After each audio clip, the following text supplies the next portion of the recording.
ಜಯ ಚಿದಂಬರ ಶ್ರೀಮಠದ ಸಮಸ್ತ ಶಿಷ್ಯವೃಂದಕ್ಕೂ ಹಾಗೂ ಸಮಸ್ತ ಭಕ್ತವೃಂದಕ್ಕೂ ಯುಗಾದಿ ಹಬ್ಬದ ಹಾರ್ದಿಕ ಶುಭಾಶಯಗಳು ಹಾಗೂ ಶುಭಾಶೀರ್ವಾದಗಳು. ಈ ದಿವಸ ನಮ್ಮ ಸನಾತನ ಪರಂಪರೆಯ ನೂತನ ವರ್ಷ, ಅಂದರೆ ಸಂವತ್ಸರದಿಂದ ಸಂವತ್ಸರ.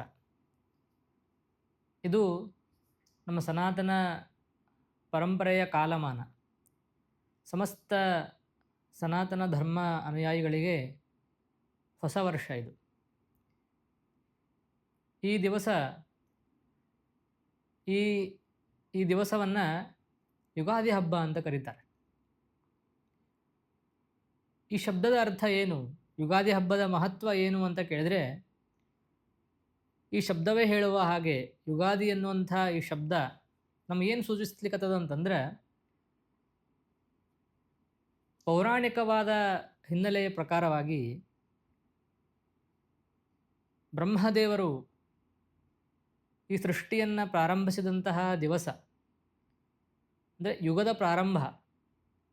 ಅದಕ್ಕೆ ಯುಗಸ್ಯ ಆದಿ ಯುಗಾದಿ, ಅಂದರೆ ಆ ಬ್ರಹ್ಮದೇವರು ಸಮಸ್ತ ಪ್ರಪಂಚವನ್ನು ಸೃಷ್ಟಿಸುವ ಸಲುವಾಗಿ ಪ್ರಾರಂಭವನ್ನು ಮಾಡಿದಂತಹ ದಿವಸ ಇವತ್ತು. ಅದಕ್ಕೆ ಯುಗಾದಿ ಅಂತ ಕರೀತಾರೆ. ಈ ವಿಶೇಷ ಏನು ಅಂತ ಕೇಳಿದರೆ, ಈ ಒಂದು ಯುಗಾದಿ ಹಬ್ಬದೊಳಗೆ ಬೇವು ಬೆಲ್ಲವನ್ನು ನಾವೆಲ್ಲರೂ ಸ್ವೀಕಾರ ಮಾಡ್ತೀವಿ.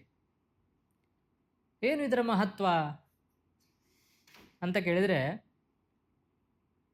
ನಾವು ಭಗವದ್ಗೀತೆಯೊಳಗೆ ಆ ಕೃಷ್ಣ ಪರಮಾತ್ಮನು ಅರ್ಜುನನಿಗೊಂದು ಉಪದೇಶವನ್ನು ಮಾಡ್ತಾನೆ.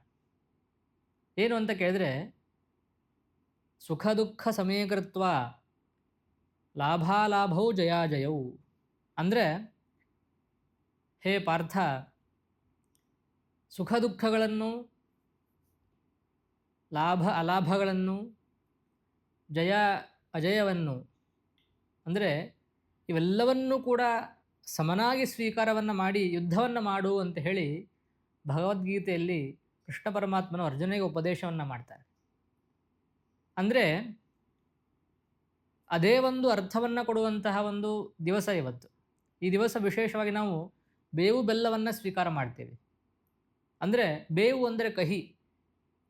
ನಮ್ಮ ಜೀವನದೊಳಗೆ ಅನೇಕ ಅಹಿತಕರ ಘಟನೆಗಳು ನಡೆದಿರ್ತಾವೆ, ದುಃಖ ಉಂಟಾಗಿರ್ತದೆ. ಅದೇ ಪ್ರಕಾರವಾಗಿ ಬೆಲ್ಲ ಅಂತಂದರೆ ಸಿಹಿ, ಅಂದರೆ ಸಂತೋಷವನ್ನುಂಟು ಮಾಡುವಂತಹ ಅನೇಕ ಘಟನೆಗಳು ನಡೆದಿರ್ತಾವೆ. ಆದರೆ ಇವೆಲ್ಲವನ್ನೂ ಕೂಡ, ಅಂದರೆ ಸುಖ ದುಃಖಗಳನ್ನು ನಾವು ಸಮಾನತೆಯಾಗಿ ಸ್ವೀಕಾರ ಮಾಡಿದಾಗ ನಮಗೆ ಒಂದು ಪರಿಪೂರ್ಣತೆ ಉಂಟಾಗ್ತದೆ. ಆ ಒಂದು ಮಹತ್ತರವಾದಂತಹ ಒಂದು ವಿಷಯವನ್ನು, ನೀತಿಯನ್ನು ತಿಳಿಸುವಂತಹ ಒಂದು ಹಬ್ಬ ಅಂತಂದರೆ ಅದು ಯುಗಾದಿ ಹಬ್ಬ.